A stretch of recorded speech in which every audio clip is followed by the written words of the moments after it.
Hello, and welcome to Module 4 of Student Organization Leadership Training. In this module, we will discuss how to spend the funding that you've received. First, let's discuss various payment types that you may use and the documentation required for those payment types. It's probably most helpful to start out with documentation type.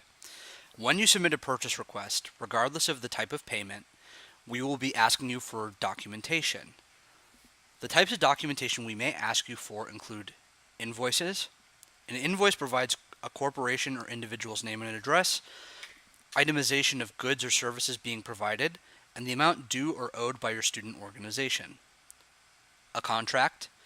The Center for Leadership and Involvement Engagement Agreement is linked in the Dig Deeper section of this module, and it must be signed and approved by your RSO advisor within the center. Please note that students may not sign contracts. The W-9, which is a corporation or individual's form used for taxing purposes. This may also be found linked in the Dig Deeper section of this module. The Certificate of Compliance helps our financial operations team screen for vendors that are debarred from the university. This may also be found in the Dig Deeper section of this module. Should you choose to utilize an independent contractor, they will need to fill out a questionnaire and client list. These are also available in the Dig Deeper section of this module. Lastly, there are receipts. Receipts are itemized lists that show final payment and method of payment for a purchase. Now that we've discussed documentation, let's talk about the various payment types available to your organization. First is a payment. A payment is a check that goes out for goods or services, and there are certain scenarios where you will use this method of payment. For simple purchases, no service is included. Simple purchases are for goods. If you're sending out a check to pay for goods, all you need is the invoice from the corporation. If you are paying for a rental or service payment to a corporation, you would need an invoice from the corporation's W-9, and a signed certificate of compliance. As mentioned earlier, if you choose to use an individual for a rental or service payment, in addition to the invoice, W-9, and signed certificate of compliance, you would also need them to fill out an independent contract questionnaire and a client list. All of these documents are available in the Dig Deeper section of this module. If your organization is processing an honorarium for a performer or a speaker, you need to have an invoice or contract, which would be negotiated by your RSO's advisor, a W-9, and a signed certificate of compliance. Lastly, there are foreign payments. Please speak with our financial operations team in the basement of the Reynolds Club, room 003, before securing foreign services or entering into foreign contracts. They will have additional documentation that you will need to get filled out. The next major purchase type is a purchase order. Purchase orders are used to pay for goods and services directly so that you do not need to pay out of pocket. To issue a purchase order, you need a quote or an invoice from a purchase order approved vendor. The list of purchase order approved vendors is linked in the Dig Deeper section of this module. If the vendor you are hoping to use is not available on the approved vendor list, you would need to issue a payment, not a purchase order. The purchase order process is simple. First, select a vendor from the approved vendor list, and then call that vendor to discuss your order. Be sure to state that you are with the University of Chicago and give your RSO's name. Ask them to fax you an invoice or quote. Submit that invoice or quote to a purchase request within Blueprint and submit. If the paperwork is in order, a purchase order will be generated and faxed to the company, at which point the approved vendor will receive the PO and fill your order. When they filled your order, they will give you a final invoice. Submit that invoice to the financial office for payment. We cannot issue payment without a final invoice. The last major payment type is probably the most common, and it is the reimbursement process. There are three main areas that you need to be aware of when doing a reimbursement. First is that you need to check that your purchase is actually reimbursable. Next, you need to fill out the purchase request form. And lastly, you need to include the required documentation. Let's discuss what kind of reimbursements are reimbursable. For goods, including food, art materials, fabric, stamps, office supplies, and photocopying, certain fees are reimbursable, including tournament entry fees and conference registration fees, and personal travel expenses, including airfare for coach only, hotel room charges, bus and cab fare, tolls, mileage for personal vehicle use, and rental cars. What is equally important to note is what kind of expenses are not reimbursable. In essence, services are not reimbursable.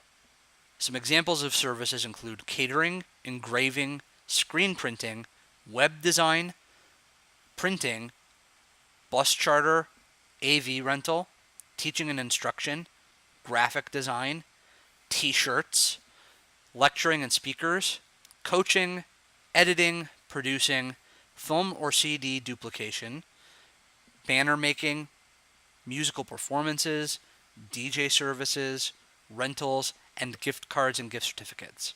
None of these are reimbursable. When submitting a reimbursement, you need some additional documentation. This includes original printed receipts. If you have original printed receipts that demonstrate method of payment, this will be sufficient. If it does not show the method of payment, it is a ticket. If you have an original printed ticket that does not show your proof of payment, you will additionally need to submit a backup documentation form which has been approved by your RSO advisor and a bank or credit card statement. If you've received a handwritten receipt and paid by credit card or check, you will need to submit a bank or credit card statement in addition to the handwritten receipt. If you receive a handwritten receipt and you paid cash, you'll need a backup documentation form approved by your advisor and submitted along with the handwritten receipt. If you've purchased something online, you would need to submit the appropriate documentation as outlined above, depending on what type of receipt you receive. Links to the backup documentation form are available in the Dig Deeper section of this module. Some tips about reimbursements. Always put the full legal name of the individual being reimbursed. Always retain your original receipts. When prompted, you will need to turn in your originals to the Financial Operations Office, not scans or photocopies. Be sure to complete the entire purchase request form. Don't leave any fields blank. For food expenses for fewer than 11 people, you must provide the full names of all people who are present. And remember, do not pay for any services or rentals out of pocket. You must do this with either a payment or a purchase order. Now that we've discussed the various types of payment and the documentation you'll need to make them happen, let's show you exactly where and how you do it within Blueprint. Welcome to the Center for Leadership and Involvement's overview of the Blueprint Finance module. This tutorial will teach student organization leaders who will be responsible for managing the financial accounts of their organizations how to review their account balance and activity. At the University of Chicago, recognized student organizations are provided with a university account into which all funds must be deposited and from which all payments and transfers must be made. To facilitate the usage of this account, the Center for Leadership and Involvement maintains the Blueprint Finance module. This system is a key tool for student organization leaders through which they can monitor the financial health of their organization and manage their day-to-day financial operations, including reviewing past transactions, requesting new payments or new reimbursements, and requesting funding from some student government funding committees. To access the finance module, you'll need to log into Blueprint, and from there, you'll need to navigate to the Action Center. The Action Center is the place in Blueprint where you will achieve all of your management activities for your organization. The ways to get to the Action Center would be to open your student organization's public page and click Manage Organization in the top right corner, or from any page on Blueprint, you can select the icon next to your user image and select the Manage cog. From the Action Center, you'll pick your organization, and then on the left-hand side, you will get a menu of all of your actions that you can take. By default, your primary contact, president and treasurer, will have access to all these features within Blueprint. However, you can further delegate access to other members by assigning them positions through your roster. Using the Manage Positions option, for each custom position you've created, you can select whether it should have no access all access or limited access, whereby you can pick certain sections, including finance, where you can give no access, view access so that they can see your transactions and your balance, but not request new transactions, or full access. We would recommend limiting full access to the finance module to only those positions that need to manage the account overall, rather than allowing every member to submit their own reimbursements, for example, as this often leads to mistakes, miscommunications, and misspent funds. Once your roster is all up to date and your access is squared away, we're ready to go into the Finance menu.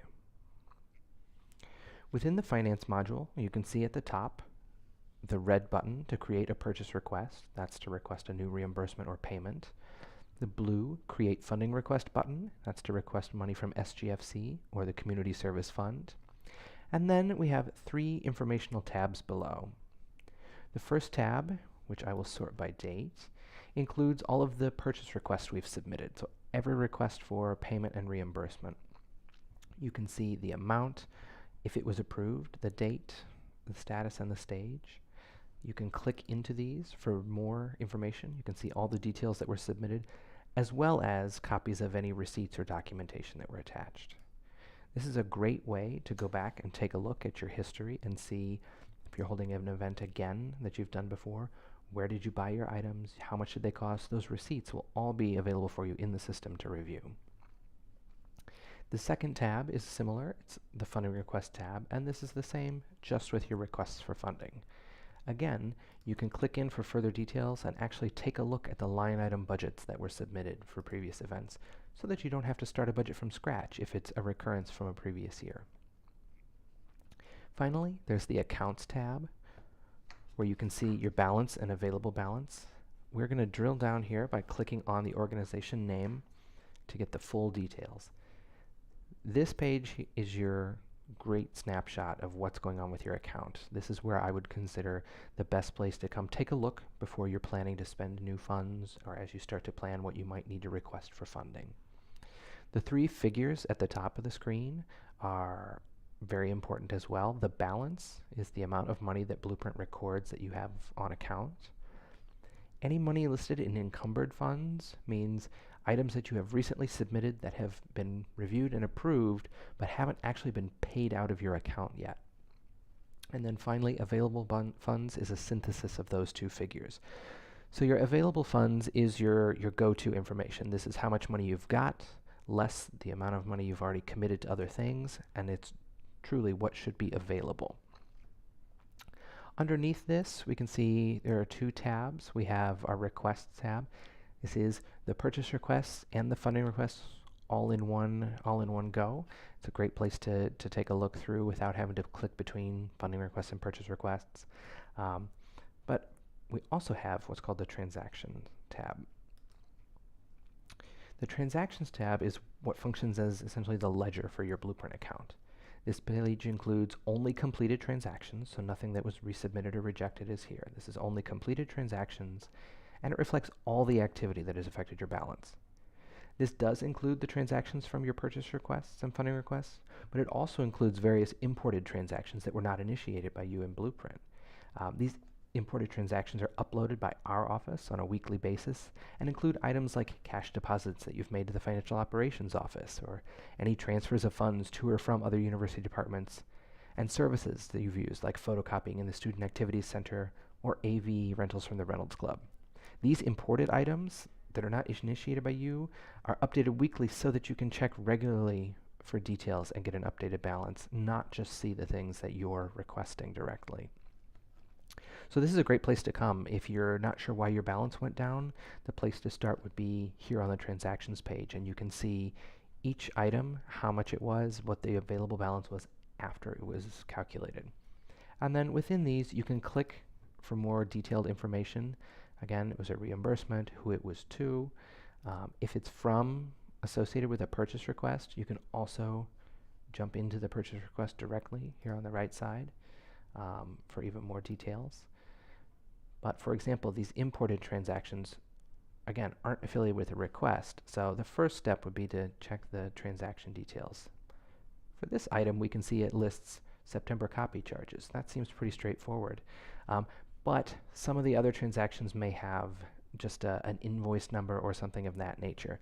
If you have questions about individual transactions, you can always reach out to the Financial Operations Office and they can tell you exactly what those items are that have posted to your account. So that's all the components of the finance module. It's not all that complicated on the face, and it provides a lot of function for you, and it's going to be a key tool for especially a treasurer for an organization.